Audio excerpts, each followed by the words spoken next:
Hi, Jerry Lawton here, Chief Crime Correspondent at the Daily Star, just checking in again ahead of day 4 of the Wagatha Christie trial at the High Court in London. Emotional day yesterday for Rebecca Vardy, who spent her second full day in the witness box under quite intense cross-examination from Colleen Rooney's lawyer, Mr. David Sherburn. She needed 2 breaks as she broke down in the witness box crying as Mr. Sherburn questioned her over her alleged staging of a WAGS photograph in St. Petersburg outside a restaurant during the 2018 World Cup. Mr. Sherburn alleged that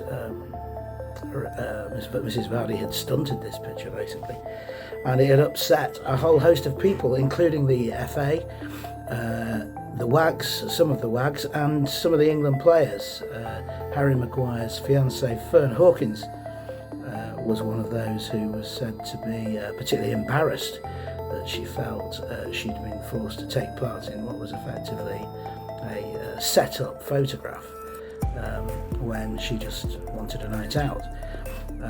And that created, according to Mr. Sherburn, some discourse within the England camp during the tournament. Mrs. Vardy also was questioned about further leaks, or alleged leaks, from Colleen Rooney's private Instagram account, and she did in fact concede that she had leaked some information about an apparent car crash that Colleen had when she and her husband Wayne were living in America. Rebecca's case effectively, or should we say her ordeal really, at the hands of Mrs. Sherburn ended in a flood of tears as she denied that fundamentally she had leaked the fake stories that Colleen posted as part of her Wagatha Christie sting. Her own lawyer, Hugh Tomlinson QC, is expected to continuing questioning Rebecca for the first part of the day, after which we may hear from Colleen herself. So far she sat at the front of the court making copious notes as Rebecca has given her evidence.